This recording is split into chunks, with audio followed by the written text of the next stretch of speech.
क्या बताते हैं गरीबदास साहिब जी के इनने एक भी कर्ता बना साधी, एक कर्ता को भी फाइनल नहीं मान्या, 9 ठहरा दिए, 9 अवतार 9 भगवान। और 10वां अवतार और आवेगा, 10वां अवतार और आवेगा निकलंक नाम तय, कलयुग के एंड में, कलयुग के अंत में। और उस समय ये कृतघ्नी प्राणी हो जाएंगे, सभी भक्ति से दूर होंगे, व्यभिचारी, मांसाहारी और जालिम जुल्म बेहया, कोई शर्म नहीं रहेगी, कोई लाज नहीं रहेगी, सरेआम दुष्कर्म करा करेंगे, डल खोद करा करेंगे, कच्चा आहार करा करेंगे। एंड ऑफ द कलयुग। जमीन उपजाऊ नहीं रहेगी, 4.5 फुट तक जमीन का उपजाऊ अंश खत्म हो जाएगा, यानी 3 हाथ, लगभग 4.5 फुट तक उपजाऊ अंश जमीन का समाप्त हो जाएगा। कोई भी फलदार वृक्ष नहीं उगेंगे, ना कोई फसल होया करेगी, और वर्षा नहीं होया करेगी। प्रदूषण इतना हो जाएगा कि वर्षा ऐसे होगी जैसे ओस गिरा करे, और सभी प्राणी कच्चा ही गोश्त मांस खाया करेंगे। उसमें लास्ट ऑफ द कलयुग, एंड ऑफ द कलयुग में, कलयुग के अंत में 20 वर्ष की आयु मनुष्य की रह जाएगी, मानव की। और उसमें से 5 खंड बताए हैं सूक्ष्म वेद में, यानी 15 वर्ष की आयु में जन्म भी हो लेगा, जवान भी हो लेगा, और गर्भारी भी हो लेगा, और मृत्यु को भी प्राप्त हो लेगा। 5 वर्ष की लड़की को संतान होनी प्रारंभ हो जाया करेगी, और सभी प्राणी बहुत ठगने से हो जाएंगे, 1.5-2 फुट के आसपास इनका कद रह जाओ। उस समय ये कृतघ्नी प्राणी इतने हो जाएंगे, बहुत घने। उस समय कुछ एक पुण्यात्मा रहेंगी जो तब भी भगवान से डरने वाली होंगी। वो होंगे ऐसे ही, मांसाहारी भी होंगे, लेकिन जगह भगवान की अवश्य होगी। वो कौन होंगे? जो अब इस कलयुग में, अब ये भगवान का मार्ग हजारों वर्षों तक चलेगा। जो पुण्यात्मा इस मार्ग पर लगेंगी, भक्ति करेंगी और आजीवन मर्यादा में रहे, वो तो सतलोक चले जाएंगे।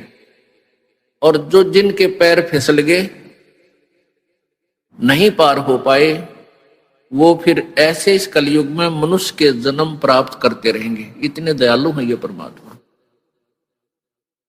लेकिन मनुष्य जीवन में कौन सा ये प्राणी सुखी होगा? तो उस समय क्या होगा कि निकलंक नाम का एक अवतार आवेगा। वो कौन होगा? राजा हरिश्चंद्र की आत्मा होगी।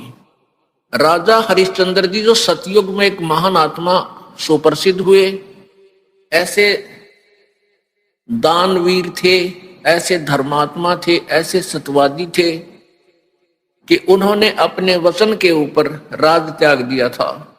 अपनी पत्नी को भी बेच दिया, अपने आप को भी बेच दिया, अपने सत्य की रक्षा की।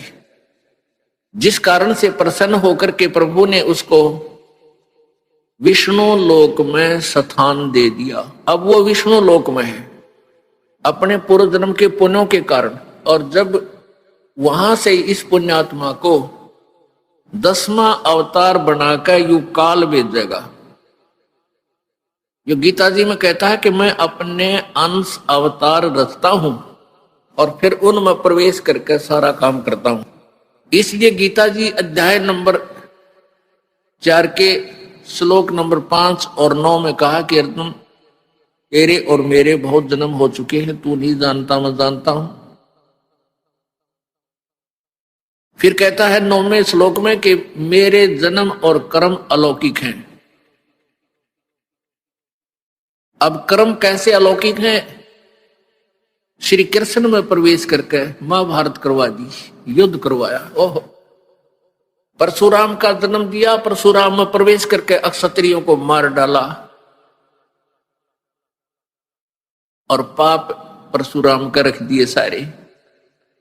ऐसे ही राजा हरिश्चंद्र जी को नीकलंक नाम से संभल नगरी में विष्णुदत्त शर्मा के घर पे इसका जन्म होगा 10वें अवतार का। 10वां अवतार जो होगा संभल नगरी में, और विष्णुदत्त शर्मा नाम का एक ब्राह्मण होगा, उसके घर पे जन्म होगा। और वो विशेष अलग से ही वैरायटी का बालक होगा, उसका उन अन्य से तगड़ा शरीर होगा, क्योंकि वो स्पेशल भेज रखा होता हो तो। और उसकी लंबी तलवार होगी। इन कृतघ्नी प्राणियों को ऐसे काटेगा न जैसे यह करेन गेहूं काटा करे, ऐसे काटेगा न बुरी तरह इनको खत्म करेगा। फिर क्या होगा, उन प्राणियों को बख्शा जाएगा जो उस समय भी भगवान से डरने वाले होंगे। इतना प्रदूषण उस समय क्या होगा, फिर परमात्मा अपनी मेहर से, पुण्यात्मा एक तो परमात्मा ने विधान बनाकर छोड़ दिया, तो विधान जो भगवान ने बनाया है उसके ऊपर ये साइंटिस्ट अपना अनुभव करके थोड़ी रिसर्च कर लेते हैं और फिर वो भगवान को रिजेक्ट करना प्रारंभ कर देते हैं। ये इनकी महाभूल है।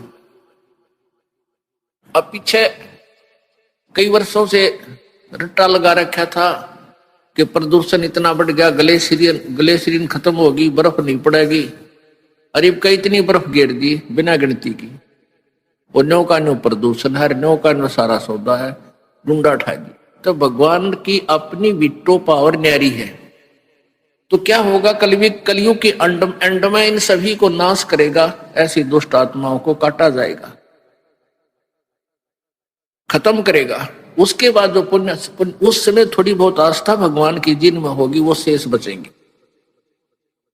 फिर बहुत जबरदस्त वर्षा होगी, और वो पहले वर्षा प्रारंभ होगी बहुत ज्यादा, वो व्यक्ति वहां से खिसक जाएंगे, मैदानी स्थान छोड़कर पहाड़ों पर चले जाएंगे। बहुत सैकड़ों फुट पानी पूरी पृथ्वी पर हो जाएगा। और फिर बहुत समय तक ये पानी धीरे धीरे ये जल सूखना शुरू होगा, और जो जमीन का अनउपजाऊ अंश था वो जल के कारण ऊपर आ जाएगा, और फिर धीरे धीरे वो सूखेगा, सारा पानी जल सूख के फिर उसमें जंगल हो जाएगा, पूरी पृथ्वी पर वन हो जाएगा, पेड़ पौधे बहुत ज्यादा उग जाएंगे, और फिर पर्यावरण का परिवर्तन फिर होगा। वन जो है ऑक्सीजन छोड़ते हैं पेड़, और कार्बन डाइऑक्साइड वायु से लेकर के पुनः पूरे वायुमंडल को शुद्ध कर देंगे। फिर उन शेष बचे हुए प्राणियों के घर पर जो बालक होंगे वो उल्टे होंगे। उल्टे कैसे, माता पिता तो 2.5 फुट के, और बेटा बेटी हो जाएंगे 4-4, 5-5 फुट के, फिर धीरे धीरे बढ़ना शुरू होगा। तो सतयुग में सैकड़ों फुट हाइट के इंसान हो जाते हैं, सैकड़ों, और लाखों वर्ष की आयु हो जाती, क्योंकि शुद्ध वायु, शुद्ध वातावरण, बीमारी होती नहीं उस समय सतयुग में, बहुत कम। अब हम इस विषय को यहीं क्लोज करते हैं।